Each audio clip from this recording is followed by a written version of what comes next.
नमस्कार, माउन्टेन समाचारमा स्वागत छ। म मन्जु कार्की। नमस्कार, म खुशबु दास। सुरुमा अहिलेसम्मका मुख्य समाचार।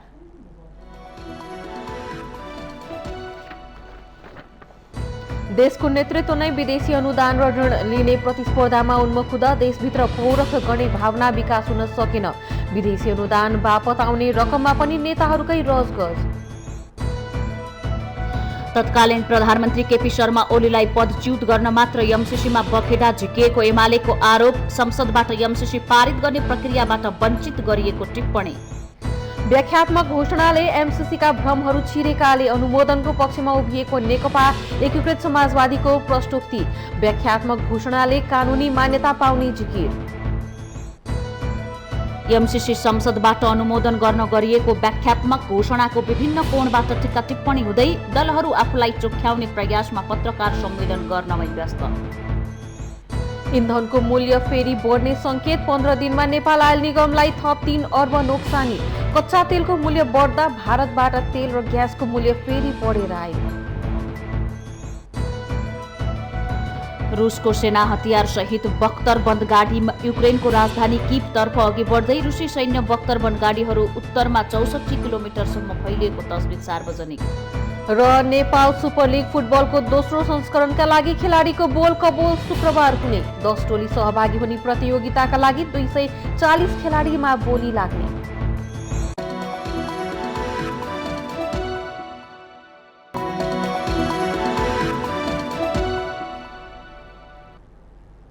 अब समाचार विस्तारमा। नेपालको विकासको कुरा गर्दा विदेशी अनुदान सहायता र ऋणको चर्चा सधैँभरि हुन्छ, जबकि देशभित्र पर्याप्त रूपमा विकासको सम्भावना छ। इच्छा शक्ति र विकासको राम्रो भिजन हुने नेतृत्व देशले पाउने हो भने देशभित्रै रहेका प्राकृतिक स्रोतहरूले नेपालको विकासमा काया पलट हुन सक्छ। तर नेतृत्व भने सधैँ मागेर विकास गर्ने बाटोमा उन्मुख छ, जसका कारण आम नागरिकमा समेत मुलुकभित्रै पौरख गर्नुपर्छ भन्ने भावना भन्दा पनि जसरी हुन्छ विदेशिनुपर्छ भन्ने भावना विकास भएको छ। र आर्थिक सम्भावना नै सम्भावना बोकेको मुलुक नेपाल अति नै गरिब राष्ट्रको सूचीबाट माथि उठ्न सकेको छैन।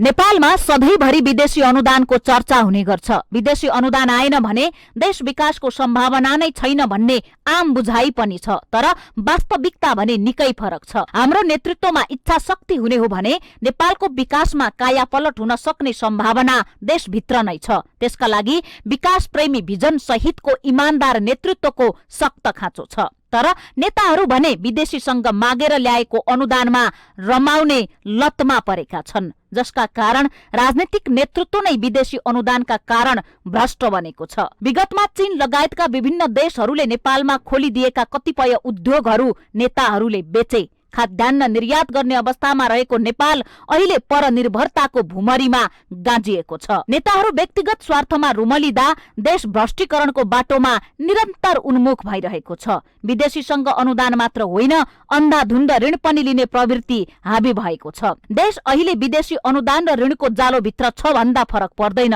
तर अनुदान र ऋण भित्र्याउन हौसिने नेताहरूले उक्त अनुदान र ऋण मार्फत आएको रकमको सही सदुपयोग गर्न नसक्नु देशकै लागि दुर्भाग्य बनेको छ। सुगौली सन्धिदेखि महाकाली सम्झौता हुँदै एमसीसी सम्मको सम्झौता गर्दा नेताहरूले हरेक पल्ट तत्त सम्झौताले नेपाली नागरिकहरूले काम नगरे पनि खान पुग्छ।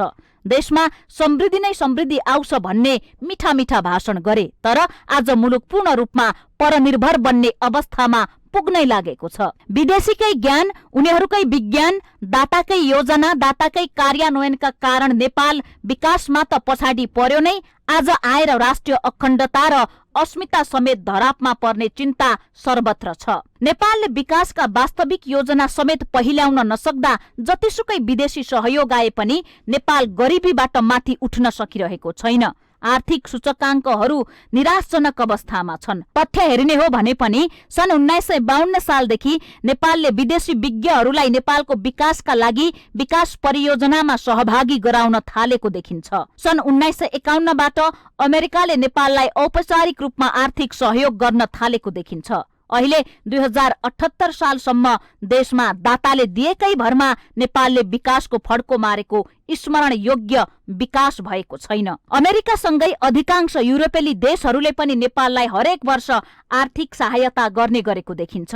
एसियाली देशहरूले पनि नेपाललाई आर्थिक सहायता दिइ नै रहेका छन्। हुँदाहुँदै हामीले दक्षिण एसियाली राष्ट्र भुटानबाट समेत अनुदान लिन छाडेनौं। छिमेकी राष्ट्र चीनले पनि निरन्तर सहयोग गर्दै आएको छ। विश्व बैंकदेखि विभिन्न देशबाट ऋण समेत लिने क्रम जारी छ। तर यसरी नेपालले भित्र्याएको यस्तो अनुदान सहायता र ऋणबाट देशले के कति प्रगति गर्यो भनेर गम्भीर ढंगले समीक्षा समेत भएको छैन। एमसीसी संसदबाट अनुमोदन गर्दा केही नेताहरूले चर्को स्वरमा सबै देशसँग अर्बौं अर्ब अनुदान मागौं त भने, तर ती नेताहरूसँग नेपालले अनुदान बापत अहिलेसम्म प्राप्त गरेको रकमले के कति प्रगति गर्यो भन्ने हिसाब भने छैन। किनकि विदेशी ऋण सहयोग र अनुदानको ठूलो हिस्सा सम्बन्धित क्षेत्रमा खर्च हुँदैन, बरु राजनीतिक दलका नेता कार्यकर्ताहरूको भरण पोषण हुने गरेको छ। बाँकी रकम बिचौलिया र ठेकेदार कम्पनीहरूले दुरुपयोग गर्ने गर्छन्। राज्यले राम्रोसँग अनुगमन गर्दैन, आर्थिक लेखाजोखा राम्रोसँग हुँदैन, त्यसकारणले विकास पनि हुँदैन। यसरी भित्र्याउने अनुदानले एकातिर नेपालले दाताका अनावश्यक शर्तहरू स्वीकार गर्नुपर्ने बाध्यता छ भने अर्कोतर्फ देशभित्र आफ्नो पौरखमा विकास गर्नुपर्छ भन्ने भावना समेत जागृत हुन सकेको छैन। बरु विदेशी ऋण सहयोग र अनुदानका लागि नेताहरू लुछाचुडी गरिरहेका छन्। नेताहरूसँग राष्ट्रिय संकल्प सहित विकासका निमित्त अघि बढ्ने ल्याकत पनि छैन। त्यसैले विकासका एजेन्डा गन्तव्यहीन दिशामा धकेलिएका छन्। विदेशी सहयोग कति लिने, कुन क्षेत्रका लागि लिने, कस्ता शर्त स्वीकार गर्ने, कस्ता शर्त स्वीकार नगर्ने, सहयोग रकम कसरी परिचालन गर्ने भन्ने बारेमा देशभित्र ठोस नीति समेत छैन। यस्तो अवस्थामा जतिसुकै राम्रो नारा दिएर भित्र्याएको अनुदान होस् वा ऋण, त्यसले मात्र नेपालको विकास हुन मुस्किल छ। माउन्टेन टेलिभिजन एसडी राजनीतिक ब्युरो।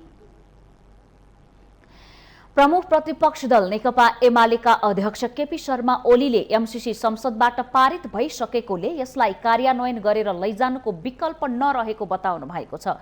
पूर्व प्रधानमन्त्री समेत रहनुभएका एमाले अध्यक्ष ओलीले देशको हित हुने गरी सो सम्झौता कार्यान्वयन नगरे आफ्नो पार्टीलाई सह्य नहुने चेतावनी समेत दिनुभएको छ। सो सम्झौताबारे मंगलबार काठमाडौँमा पत्रकार सम्मेलन गरी उहाँले देशको विकासको पक्षमा सार्वभौम सत्ता, स्वतन्त्रता र स्वाधीनताको पक्ष अलिकति पनि कुनै पनि प्रावधानले तलमाथि नपर्ने गरी त्यसलाई कार्यान्वयन गरेर अघि बढाउन सरकारलाई सचेत गराउनुभयो।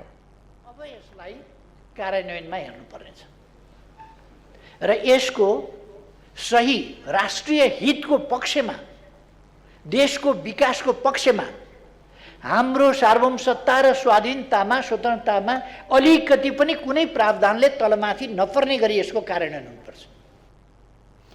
संसदबाट पारित गरिएको व्याख्यात्मक घोषणाको एमसीसीसँग कुनै पनि सम्बन्ध नरहेको जिकिर गर्दै अध्यक्ष ओलीले सत्तारूढ दलहरूले आफ्नो लाज छोप्न र नेपाली जनतालाई अल्मल्याउन व्याख्यात्मक घोषणा संसदबाट पारित गरेर ठगी धन्दा चलाएको आरोप लगाउनु भएको छ।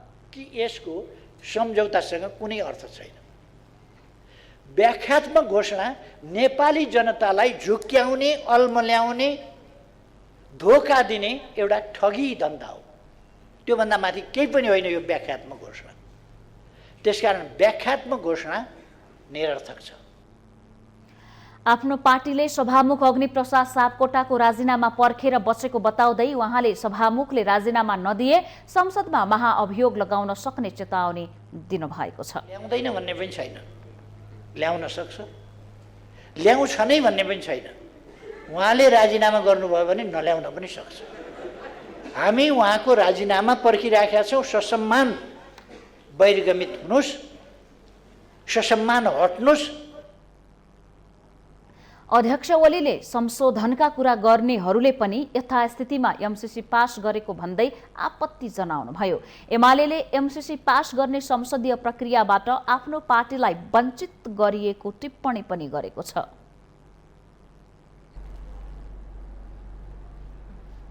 सत्तारूढ नेकपा एकीकृत समाजवादीले एमसीसीको सम्बन्धमा उठेका आशंकाहरूको निवारण व्याख्यात्मक घोषणाले गरेकाले त्यसको अनुमोदनको पक्षमा उभिएको बताउनु भएको छ।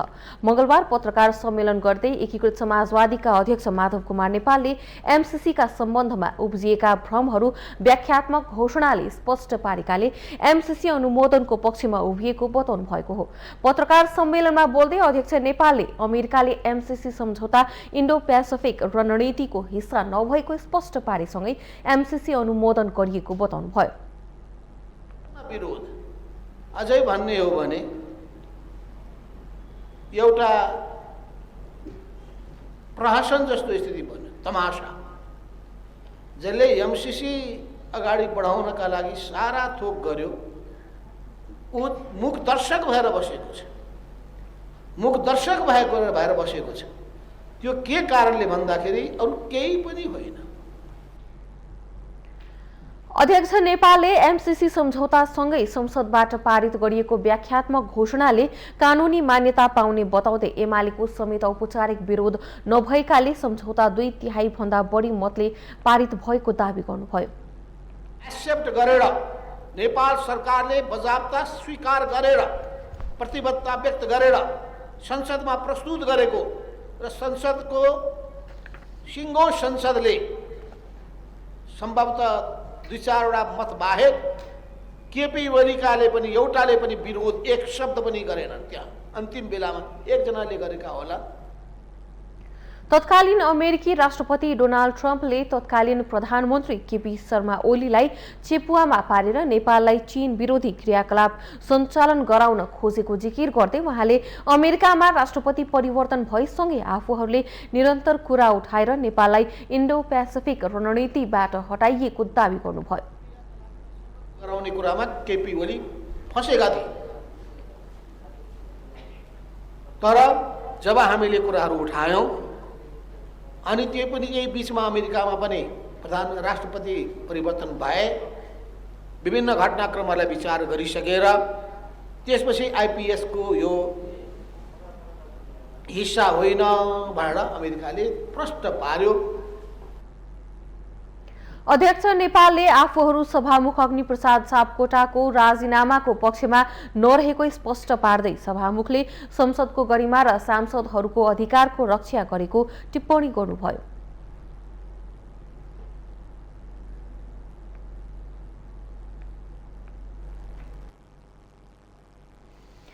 नेकपा माओवादी केन्द्रका अध्यक्ष पुष्पकमल दाहाल नेता नारायण काजी श्रेष्ठ बीच भेटवार्ता भएको छ। अमेरिकी सहायता परियोजना एमसीसी अनुमोदनलाई लिएर असन्तुष्ट हुनुभएका नेता श्रेष्ठलाई भेट्न अध्यक्ष दाहाल मंगलबार श्रेष्ठ निवास हात्तीवन पुग्नु भएको हो। भेटमा दाहालले पार्टीभित्रको मतभेदलाई पार्टीमै बसेर छलफल गर्न आग्रह गरेको बताइएको छ। आफूले कुनै प्रसङ्गमा भनेको विषयलाई लिएर अन्यथा नठान्न र कुनै नयाँ निर्णय नगर्न समेत दाहालले श्रेष्ठलाई भन्नुभएको छ। सोमबार आफ्नै निवासमा आयोजित पत्रकार सम्मेलनमा दाहालले कोही नयाँ बाटो हिड्न चाहेमा स्वतन्त्र हुने अभिव्यक्ति दिनुभएको थियो। श्रेष्ठले आफूले नयाँ कदम चाल्ने बारे केही नसोचेको तर सोमबारको अभिव्यक्तिले भने झस्काएको जवाफ दिएको जनाइएको छ। एमसीसी पास गर्न नहुने अडान राख्दै आउनुभएका नेता श्रेष्ठले 12 बुँदे व्याख्यात्मक घोषणालाई पनि स्वीकार गर्नु भएको छैन। यही विषयलाई लिएर माओवादी केन्द्रका अध्यक्ष दाहाल र नेता श्रेष्ठ बीच मतभेद बढ्दै गएको छ। यसैबीच आगामी शुक्रबार माओवादीको केन्द्रीय कमिटिको बैठक बस्दैछ। महासचिव लगायत पदाधिकारी छान्ने कार्यसूची रहेको बैठकमा पूर्व एकता केन्द्रका नेताहरूले फरक मत राख्ने र त्यहाँबाट पार्टी फुट्न सक्ने सूचना पाएपछि त्यसलाई मिलाउन दाहालले सक्रियता बढाएको राजनीतिक वृत्तमा विश्लेषण भइरहेको छ।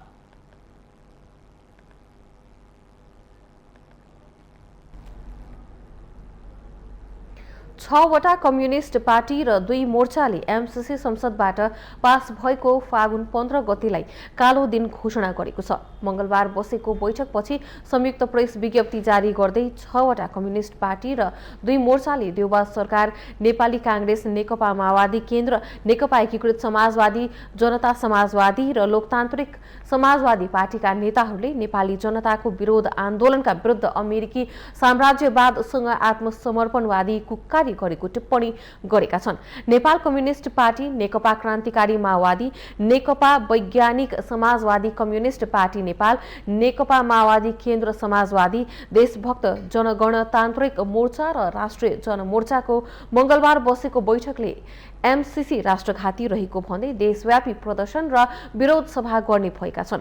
राष्ट्रघातका विरुद्ध भन्दै आगामी चैत 6 गतेसम्म आन्दोलनका विभिन्न कार्यक्रमहरू घोषणा गरिएको छ। फागुन 20 गतेदेखि विरोध प्रदर्शन, विरोध सभा लगायतका विभिन्न कार्यक्रम तोकिएको छ।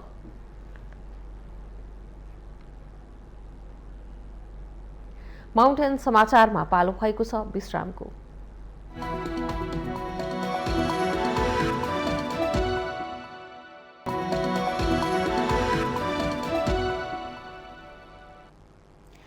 विश्रामपछि स्वागत छ। अब बाँकी समाचार। एमसीसी संसदबाट अनुमोदन गर्ने कि नगर्ने भन्ने विषयले फुटको डिलमा पुगेको सत्ता गठबन्धन व्याख्यात्मक घोषणाको टालो हालेर यसलाई अनुमोदन गर्न सफल भएसँगै यसको अनेक कोणबाट टिप्पणी हुन थालेको छ। 12 बुँदे व्याख्यात्मक घोषणा सहित अनुमोदन गरिएको एमसीसी प्रति जनस्तरबाट उठेको चर्को विरोध थामथुम पार्न यतिखेर दलहरू आफूलाई चोख्याउने प्रयासमा उठिन पाछिन गर्दै पत्रकार सम्मेलन गरिरहेका छन्। लामो रस्साकसी र विरोधका बीच संसदबाट एमसीसी पारित भएसँगै नेपाली राजनीतिले नयाँ मोड लिएको छ। दलहरूले नै एमसीसीलाई यतिविधि गिजोलेकै कारण जनस्तरमा यसको विरोध ठूलो बनेको हो। विरोधका बीच एमसीसी त पारित भयो, तर अब दलहरूलाई आसन्न स्थानीय निर्वाचनमा भोट माग्न जनता समक्ष जानु छ। त्यसैले अब उनीहरू पानीमाथिको ओभानो बन्ने दाउमा लागेको देखिन्छन्। आफ्नै अडान विपरीत एमसीसी पारित गरेर आफ्नै पार्टीका नेता कार्यकर्ताहरूको घेराबन्दीमा परेका माओवादी केन्द्रका अध्यक्ष पुष्पकमल दाहालले पत्रकार सम्मेलन गर्दै आफूलाई चोख्याउने श्रृङ्खलाको सुरुवात गर्नुभयो। एमसीसी पास नभएको भए अहिलेसम्म प्राप्त भएका उपलब्धि नै गुम्ने खतरा आइलागेको दावी गर्दै दाहालले यसलाई पारित गर्न सकेकोमा सन्तोष व्यक्त गरे। अन्तत हुन के जान्छ भने फेरि संविधानमाथि घात, फेरि लोकतन्त्रमाथि घात होला कि भनेर मैले यसलाई कुनै तरिकाको कुनै उपाय खोज्न सकिन्छ कि भन्ने सन्दर्भमा अलिकति ढिलो लैजाउँ, छलफल गरौँ। त्यसकारण तपाईँहरूले ध्यान दिनुभएकै होला। मैले पटक पटक राष्ट्रिय सहमति हुन उचित हुन्छ, यस्तो राष्ट्रिय महत्त्वको संवेदनशील विषय, जनतामा यति धेरै विवाद बहस भइरहेको विषयमा राष्ट्रिय सहमति गर्न उचित हुन्छ भनेर मैले नै प्रस्ताव राखेको हो। प्रमुख प्रतिपक्ष दल नेकपा एमाले पनि दाहालकै सिको गरेर मंगलबार पत्रकार सम्मेलन डाक्यो। आफूहरूसँग कुनै जानकारी र छलफल नगरी एमसीसी पास गरेको आरोप एमालेले लगायो, जबकि प्रधानमन्त्री र उनका निकटस्थहरू बालकोट धाएको सबैले देखेकै छन्। त्यसमाथि एमाले बर्खे अधिवेशनदेखि नै संसदमा निरन्तर नाराबाजी र अवरोध गरिरहेको छ। आफू प्रधानमन्त्री छँदा एमसीसी पास गर्न सक्दो जोडबल लगाएका र आफ्ना सांसदहरूलाई राम्ररी नपढी एमसीसी बारे जथाभावी टिप्पणी नगर्न संसदबाटै चेतावनी दिएका एमाले अध्यक्ष केपी शर्मा ओलीले अहिले आएर यसलाई चुनावी कार्ड बनाउन हरसम्भव प्रयास गरेको देखिन्छ। तत्कालीन नेकपा छँदा प्रतिष्ठाको विषय बनेको एमसीसी एमालेका लागि अनुमोदनको चरणसम्म आइपुग्दा शर्त पूरा गर्ने अवस्था बन्दै अन्त्यमा व्याख्यात्मक घोषणालाई कागजको खोस्टो भनी टिप्पणी गर्नुपर्ने अवस्थामा पुग्यो। प्रचण्ड र माधव नेपालहरूले कार्यकर्ता उकासेर आवेश उत्तेजनामा ल्याएर देशभक्तिको एउटा सेन्टिमेन्ट उरालेर बाटो भत्काउन र ढुङ्गामुढा गर्न लगाउनु भयो, वातावरण अशान्त बनाउन, जनतालाई दुखित बनाउन, पीडित बनाउन लगाउनु हो। अनि सत्ता जोगाउनका लागि सभामुखको पद पनि जाने भयो, नत्र भने माधव नेपालको पद जाने हो। त्यसो भएपछि यो एमसीसी पारित गर्न पर्यो।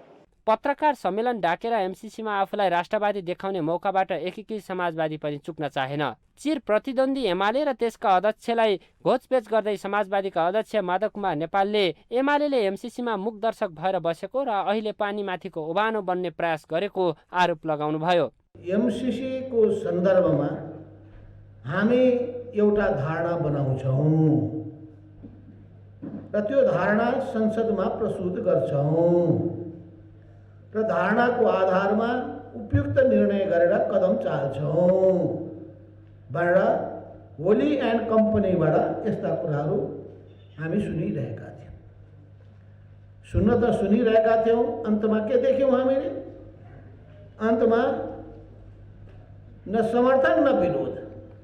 बिहानसम्म बेठिक, बेलुका भएपछि ठिक, अनि भित्र ठिक बाहिर बेठिक भन्दै द्वैत चरित्र देखाएका नेताहरूले एमसीसी पारित भइसकेपछि त्यसको बचाउमा जस्ता अभिव्यक्ति दिन थालेका छन् त्यसलाई आम जनताले पत्तै हाल्ने अवस्था देखिँदैन। स्थानीय तहको चुनाव नजिकिँदै गर्दा अब दल र तिनका नेताहरूले जनस्तरमा एमसीसी प्रकरणमा कस्तो प्रतिरोध सामना गर्लान् र त्यसको सुरक्षित अवतरण कसरी गर्लान् भन्ने चासोको विषय बनेको छ। माउन्टेन टेलिभिजन एचडीका लागि क्यामेरामा निखिल कपालीका साथमा बटुक राजगिरी, काठमाडौँ। कर्णाली प्रदेशको राजधानी सुर्खेतको वीरेन्द्रनगरमा जारी कर्फ्यू हटाएर अनिश्चितकालीन निषेधाज्ञा जारी गरिएको छ। अमेरिकी सहयोग परियोजना एमसीसी सम्झौता अनुमोदनको विरोधमा प्रदर्शन चर्किएपछि जिल्ला प्रशासन कार्यालय सुर्खेतले सदरमुकाम वीरेन्द्रनगरमा सोमबार बेलुकी 8:15 बजेदेखि मंगलबार साँझ 7 बजेसम्मका लागि कर्फ्यू आदेश जारी गरेको थियो। मंगलबार बेलुकी 7 बजेपछि भने अनिश्चितकालीन निषेधाज्ञा जारी गरिएको प्रमुख जिल्ला अधिकारी खगेन्द्र रिजालले जानकारी दिनुभयो। दिनभरिको अवस्था हेर्दा कुनै अप्रिय घटना नभएकाले सोमबार बढी प्रदर्शन भएको क्षेत्रमा निषेधाज्ञा जारी गरिएको प्रजीय रिजालले बताउनुभयो। उहाँका अनुसार प्रशासनले वीरेन्द्रनगरको यरी चोक, मंगलगढी चोक र हटिया क्षेत्र 5 जनाभन्दा बढी मान्छे जम्मा हुन र कुनै पनि विरोध प्रदर्शन गर्न रोक लगाइएको छ।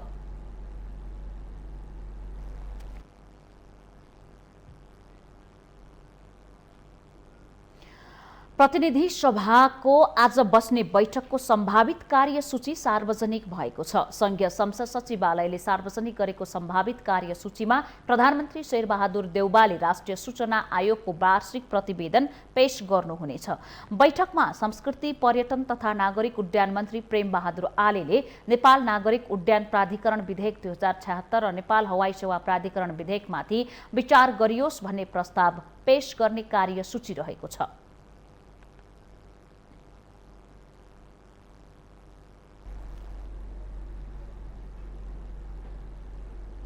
गौतम बुद्ध अन्तर्राष्ट्रिय विमानस्थलमा आगामी जेठ 2 गते बुद्ध जयन्तीका दिनदेखि व्यावसायिक उडान सञ्चालन हुने भएको छ।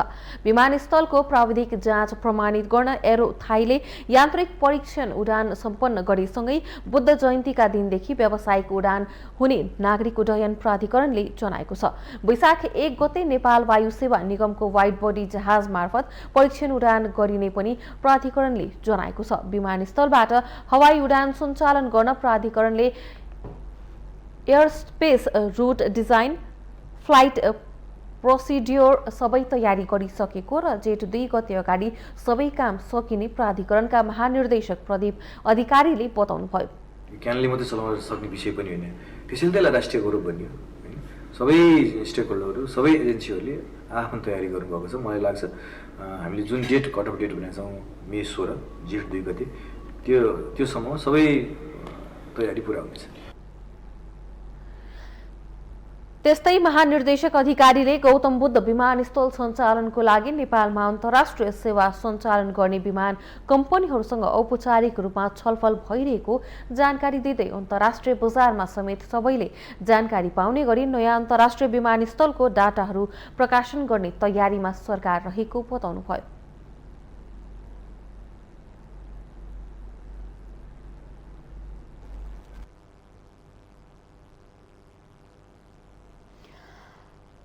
देशभरका कानून व्यवसायीहरूको भेलाले निलम्बित प्रधान न्यायाधीश सोलेन्द्र शमशेर जबरालाई कुनै पनि अवस्थामा स्वीकार गर्न नसक्ने प्रश्न पारेको छ। जबरा विरुद्ध संसदमा महाअभियोग दर्ता भइसकेको भन्दै मंगलबार सकिएको राष्ट्रिय भेलाले जुनसुकै अवस्थामा पनि जबरालाई न्यायपालिका र सार्वजनिक दायित्वको पदमा स्वीकार गर्न नसक्ने प्रश्न पारेको हो। भेलाले दर्ता भएको महाअभियोग प्रस्तावमाथि कारबाही प्रारम्भ गरी पारित गर्न समेत सरोकारवालालाई आह्वान गरेको छ। जबराको बहिर्गमन न्यायपालिकाको प्रस्थान बिन्दु भएको भन्दै भेलाले भ्रष्टाचार, सेटिङ र पूर्वाग्रहमा परि न्यायमा विचलन ल्याउन शङ्कास्पद भूमिकामा देखिएका न्यायाधीशहरूमाथि पनि छानबिन गर्न माग गरेको छ।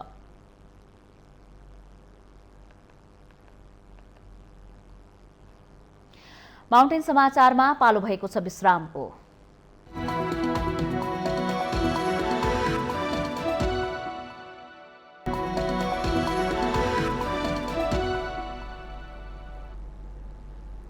विश्रामपछि स्वागत छ। अब बाँकी समाचार। आराध्य देव भगवान शिवको विशेष पूजा आराधना गरी मंगलबार देशभर हर्षोल्लासका साथ महाशिवरात्रि पर्व मनाइएको छ। महाशिवरात्रिका अवसरमा हरेक वर्ष जस्तै यो पटक पनि पशुपतिनाथ मन्दिर परिसरमा भक्तजनहरूको बाक्लो उपस्थिति रह्यो। देशैभरबाट तथा छिमेकी देश भारतबाट समेत भगवान शिवको दर्शन गर्नका निम्ति पवित्र पाशुपत क्षेत्रमा बाक्लो मात्रामा उपस्थित भएका थिए।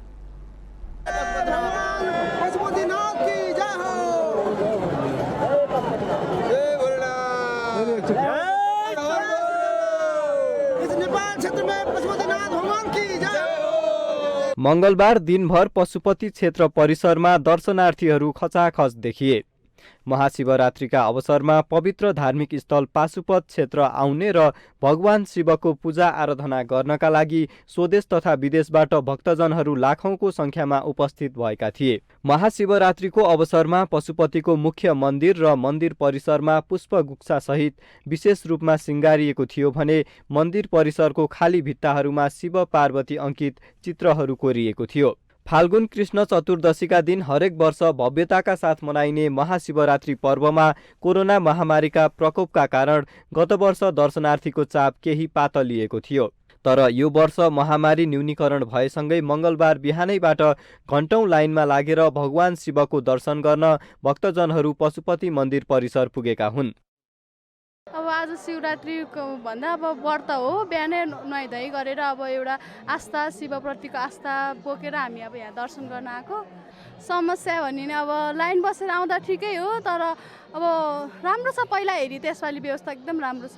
जो खास गरेर शिवरात्रिलाई चाहिँ महादेव पार्वतीको विवाहको रूपमा पनि लिइन्छ र अब यो पर्वमा चाहिँ महादेव देवादेवको दर्शन गर्यो भनेपछि सबै पाप मोक्ष भएर परलोकमा पनि वैकुण्ठमा बास मिल्छ भन्ने कथन पनि छ। त्यही भएर हामी यहाँ दर्शन गर्न आएको। अब पशुपतिनाथको त वर्णन गरिरहनै परेन, बच्चाले पनि थाहा पाउँछ नेपालको। यो भनेको हाम्रो भोलेनाथ भनेको हाम्रो बाबा हो होइन। जसरी हामीले घरमा आफ्नो पिताजीलाई बाबा भन्छौँ नि, त्यसै गरी हामीले मान्ने भनेको बाबा हो। उहाँ संसारकै बाबा भएर चाहिँ अनि आजको यो शिवरात्रि चाहिँ एकदमै विशेष दिन उहाँको भएर चाहिँ सबै देश विदेशमा हुने भक्तजनहरू आएर श्रद्धालु भक्तजनहरू आएर उहाँको महिमा एकदमै बढी भएको भएर उहाँको दर्शन गर्ने चलन छ। पशुपति क्षेत्र विकास कोषका अनुसार यो वर्ष करिब 8 लाख भक्तजनहरू यस क्षेत्रमा आउने अनुमान गरिएको थियो। नेपालका विभिन्न जिल्लाहरूबाट तथा छिमेकी देश भारतबाट पनि भक्तजन साधु सन्त तथा व्रतालुहरूको बाक्लो उपस्थिति रहेको थियो। प्रत्येक वर्ष महाशिवरात्रिका दिन हुने यो उपस्थितिलाई मध्यनजर गर्दै कोषले सुरक्षाकर्मी तथा स्वयंसेवकहरूको बाक्लो उपस्थिति गराएको थियो। भक्तजनहरूको सुरक्षा र स्वास्थ्यको ध्यान राख्दै विविध स्वास्थ्य शिविरहरू तैनाथ गरिएको थियो भने विभिन्न सङ्घ संस्थाहरूले निशुल्क खानेपानी, खाना तथा खाजाहरूको व्यवस्था गरेका थिए। विगतमा देखिएको कमी कमजोरीहरूलाई कोषले सुधार गरेर पूजा आराधना सुविधाजनक बनाएकोमा दर्शनार्थीहरू हर्षित देखिएका थिए। उता गुजेश्वरीबाट घुमेर आएँ, यहाँ पनि अब बुढाखाडालाई पठाइराखेर त म सजिलैसित गएर दर्शन गरेर आएँ। भगवान भोले बाबाको आजको दिन ठुलो महत्त्व। अब यो एउटा खरानी मात्रै लायो भने पनि एउटा बिउको खरानीको टिको मात्रै लायो भने आजको दिन ठुलो भयो। मैले सरासर गएर मलाई सरासर पुर्याएर दर्शन गरेर आउनु पाइयो। केही समस्या छैन। हामीले कल्पना पनि गर्न सकेका थिएन यति छिटो यति चाँडो गएर चाहिँ पशुपतिनाथ दर्शन गर्न सक्छौँ अनि हामी चाहिँ यति छिटै फर्किन सक्छौँ भन्ने हामीले चाहिँ आशावादी पनि गरेका थिएन। जोस् लाइन बस्दा बस्दै क्रममा चाहिँ सहज तरिकाले छिटो लाइन सरेको भरले हजुरको म बिहान 4 बजे लाइन बस्दाखेरि जोस् 8 बजे नहुँदै दर्शन गरेर हामी बाहिर निस्किन पाएका छौँ भनेपछि यस पशुपति विकास कोषले चाहिँ धेरै सुधार गर्नुभएको रहेछ। अब आगामी दिनहरू पनि यस्तै सुधार गर्दै जानुहोस्, यो भन्दा पनि झनै सुधार गर्नुहोस्। दर्शकबिन, फाल्गुन कृष्ण चतुर्दशीका दिन महाशिवरात्रि पर्व भव्यताका साथ नेपालका विभिन्न शिव मन्दिरहरूमा शक्तिपीठहरूमा मनाउने गरिन्छ र सोही क्रममा नेपालको यो पाशुपत क्षेत्र, पवित्र पाशुपत क्षेत्रमा शिवरात्रिको दिनमा व्यापक मेला तथा व्यापक जनसहभागिता भक्तजनहरूको बाक्लो उपस्थिति रहने गरेको हुन्छ। यो वर्ष करिब 8 लाखभन्दा बढी भक्तजनहरूले पशुपति क्षेत्रको अवलोकन गर्ने र यहाँ पूजा आराधना गर्ने भनेर पशुपति क्षेत्र विकास कोषले एउटा अनुमान गरेको थियो र त्यही अनुसारको यहाँ व्यवस्था पनि मिलाइएको थियो पूजा आराधना गर्नको लागि। र भक्तजनहरूको प्रतिक्रिया अनुसार यहाँ विगतका वर्षहरूभन्दा यो वर्ष व्यवस्थापनको पाटो अलिकति बलियो भएको, केही राम्रो भएको र सहज रूपमा नै पूजा आराधना गर्नको लागि त्यो अवसर मिलेको भनेर उहाँहरूले बताइरहनु भएको छ। माउन्टेन टेलिभिजन एसडीका लागि क्यामेरामा विवेक श्रेष्ठका साथमा सुजन चालिसे, पशुपति क्षेत्र, काठमाडौँ। फागुन कृष्ण चतुर्दशीको दिन मनाइने महाशिवरात्रि पर्व यस वर्ष पनि धुमधामका साथ मनाइएको छ। कोरोना महामारीको संक्रमण कम भएसँगै विगत वर्षको तुलनामा यस वर्ष देशभरका शिव मन्दिरहरूमा दर्शनार्थीको घुइँचो लागेको हो। शिवरात्रिका दिन आराध्य देव भगवान शिवको पूजा आराधना गर्न डडेलधुराका शिव मन्दिरहरूमा भक्तजनको घुइँचो लागेको छ। शिवरात्रिको दिन नदी, कुण्ड र तलाउमा स्नान गरी शिवालयमा गई श्रद्धा भक्तिपूर्वक पूजा आराधना गरे मनोकामना पूरा हुने जनविश्वास रहेको छ। महाशिवरात्रिका दिन भक्तजनहरूले शुद्ध भई शिव मन्दिरमा पूजा अर्चना गरी व्रत बस्ने र भगवान शिवको प्रिय वस्तु दूध, धतुरो र बेलपत्र चढाउने गर्दछन्। यस पर्वका दिन उपवास गरी रातभर जागरण बसे सर्वसिद्धि लाभ भई यमलोक जानु नपर्ने धार्मिक विश्वास रहिआएको छ। विगतका वर्षमा कोरोना महामारीका कारण भौतिक रूपमा मन्दिरहरूमा पूजा गर्न नपाएका भक्तजनहरू यस वर्ष भने मन्दिरमै पुगेर पूजा गर्न पाउँदा खुसी भएका छन्। आज एकदम खुसी लागेको छ। कोरोना नघटे पनि अलिकति पहिलाको भन्दा अहिले कोरोना अलिकति घट्दै गइरहेको अवस्था छ। त्यही भएर एकदम खुसी लागेको छ। व्रत बसेका छौँ, मन्दिरमा आएर पूजा गर्न पाइयो। हाम्रो हिन्दू धर्म अनुसार हामीले एकदम मन्दिर जाने, पूजा गर्ने अनि भगवानलाई मान्ने, व्रत गर्ने चाहिँ गरिरहेका छौँ। देव महादेव भएर चाहिँ चिनिने गरिएको छ, जसले चाहिँ एउटा अनन्त हुनुहुन्छ महादेव चाहिँ होइन। र हामी पारिवारिक सुख शान्तिको लागि र सँगसँगै जस्तो कोरोनाको कुराहरू छ, देशमा शान्ति होस् भन्ने हिसाबले चाहिँ हामी एकदमै नारीहरू चाहिँ बढी व्रत बस्ने गर्छौँ। महाशिवरात्रिको अवसरमा डडेलधुराका शिवालयमा बिहानैदेखि दर्शनार्थीको घुइँचो लागेकोले स्थानीय र व्यवस्थापन समितिले भक्तजनको सहजताका लागि व्यवस्थापन गरेका थिए। अगाडिदेखि यो कोभिडको कारणले गर्दाखेरि यस शिव मन्दिरमा भक्तजनहरूको घुइँचो कम भए तापनि यस वर्ष कोभिड कम भएका कारणले भिडहरू अत्यधिक भएको हुनाले हामी स्थानीयवासीहरू हामी यो भिडलाई हामी व्यवस्थित गर्न हामी लागि परेका छौँ। यस्तै महाशिवरात्रि पर्वको अवसरमा खोटाङका शिवालयमा पनि यस वर्ष दर्शनार्थीको घुइँचो लागेको छ। पूर्वको पशुपति नामले परिचित खोटाङको हलेसीमा दर्शनार्थीको घुइँचो लागेको हो। हलेसी महादेव नेपालको एक हिन्दू, बौद्ध एवं किराँत सबैको प्रसिद्ध तीर्थस्थल हो। यो स्थान खोटाङ जिल्लाको सदरमुकाम दिक्तेलदेखि करिब 9 कोस पश्चिममा अवस्थित हलेसी तुवाचुङ नगरपालिकाको केन्द्र दुर्छिम छाप डाँडाबाट पूर्व नगरपालिकाको वडा नम्बर 7 महादेव स्थानमा रहेको छ। हलेसी गुफाको प्राकृतिक भू बनोटको संरचना समेत विश्वमै 8औं मानिन्छ। पर्वको अवसरमा देशभरका शिव मन्दिर तथा शिवालयहरूमा भक्तजन एवं दर्शनार्थीहरूको बिहानैदेखि घुइँचो लागेको थियो। माउन्टेन टेलिभिजन एचडीका लागि जिल्ला संवाददाताहरूको सहयोगमा जिल्ला ब्युरोको रिपोर्ट। नेपाली सेनाले सैनिक मञ्च टुडी खेलमा विशेष कार्यक्रम गरेर सेना दिवस मनाएको छ। कार्यक्रममा नेपाली सेनाले परेड र सैनिक कला संस्कृति प्रस्तुत गरेको हो। हरेक वर्ष महाशिवरात्रिका दिन नेपाली सेनाले सेना दिवस मनाउने गर्छ। सेनाले विभिन्न सांस्कृतिक कार्यक्रम र साहसिक खेलहरू प्रस्तुत गरेको थियो।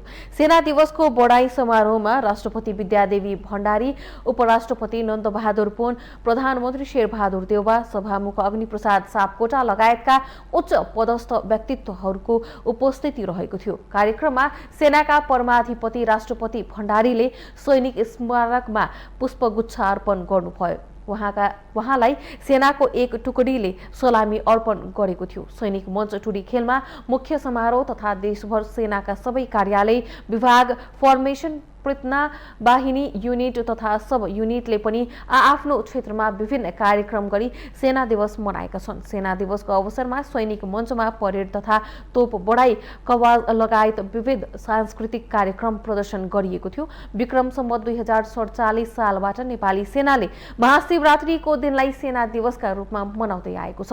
कार्यक्रममा नेपाली सेनाले राइफल र तोपबाट महाशिवरात्रिको बढाई समेत गरेको छ। कार्यक्रममा विभिन्न खालका सवारी साधन, उपकरण र हात हतियारको समेत प्रदर्शन गरिएको थियो।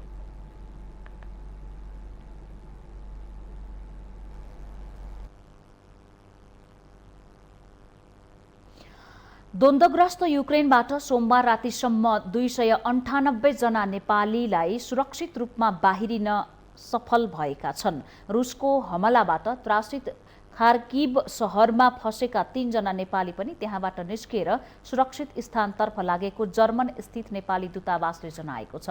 युक्रेन मामिला हेर्दै आएका नेपाली राजदूत राम काजी खड्काका अनुसार सोमबार रातिसम्म 298 नेपालीले युक्रेन छाडिसकेका छन्, जसमध्ये 232 जना पोल्यान्ड, 39 जना स्लोभाकिया, 23 जना रोमानिया र 4 जना हंगेरी पुगेका छन्।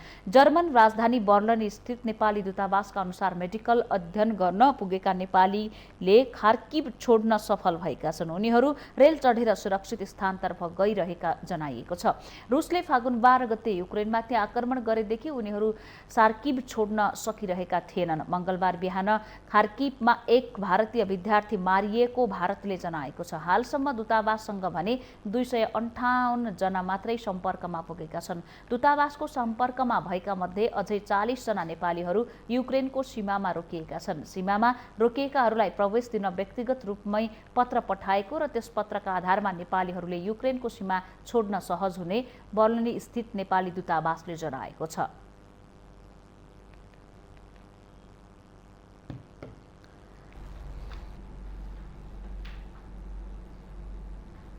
पछिल्लो 24 घण्टामा नेपालमा 158 जनामा कोरोना संक्रमण पुष्टि भएको छ। स्वास्थ्य तथा जनसङ्ख्या मन्त्रालयले पीसीआर र एन्टिजेन विधिबाट 6504 जनामा गरिएको परीक्षणमा 158 जनामा संक्रमण देखिएको मंगलबार जनाएको हो। पीसीआर विधिबाट 4458 जनामा परीक्षण गर्दा 92 जना र एन्टिजेन विधिबाट 2046 जनामा परीक्षण गर्दा 66 जनामा संक्रमण पुष्टि भएको मन्त्रालयले जनाएको छ। त्यस्तै 24 घण्टा यता निको हुनेको संख्या 354 जना रहेको छ। सोही अवधिमा 2 जनाको मृत्यु भएको स्वास्थ्य मन्त्रालयद्वारा जारी विज्ञप्तिमा उल्लेख छ। मंगलबारसम्म सक्रिय संक्रमितको संख्या 7971 रहेको छ। 24 घण्टामा 1,08,140 जनाले खोप लगाएका छन्।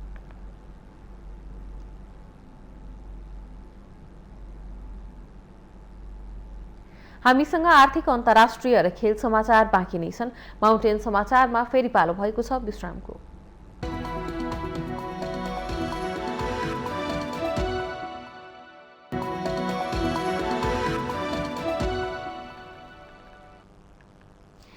विश्रामपछि स्वागत छ। अब आर्थिक समाचार।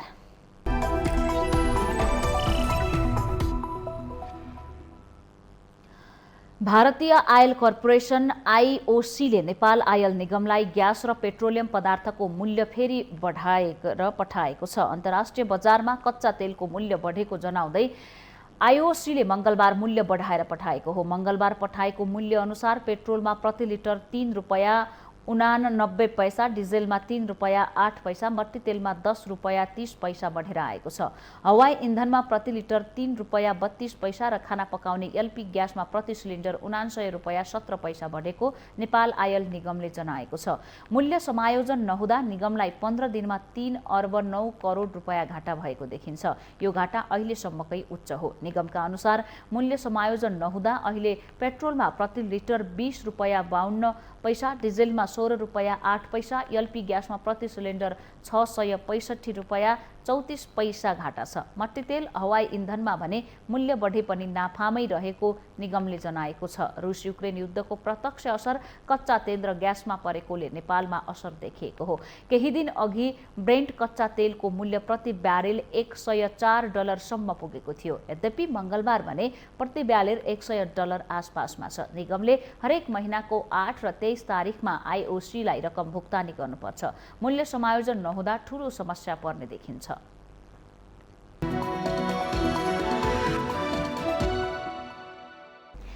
यससँगै हामी माउन्टेन समाचारको अन्त्यमा आइपुगेका छौं। जाँदा जाँदै मुख्य समाचार पुनः एकपटक।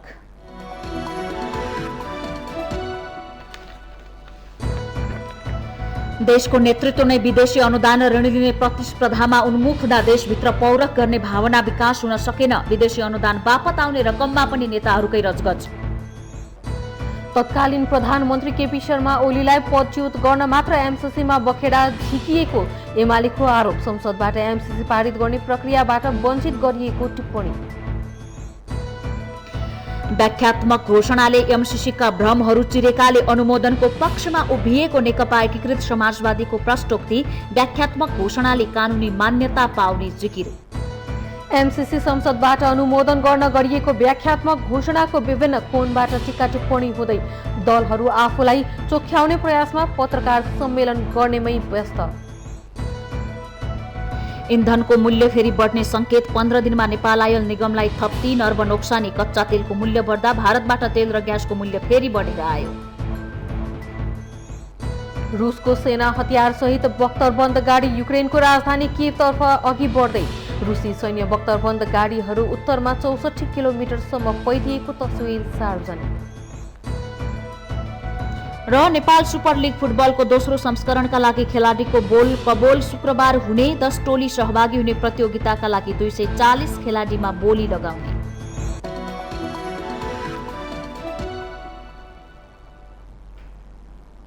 माउन्टेन समाचार अहिलेलाई सकियो। सत्य, तथ्य र निष्पक्ष समाचारका लागि हेर्दै रहनुहोला माउन्टेन टेलिभिजन HD। नमस्कार।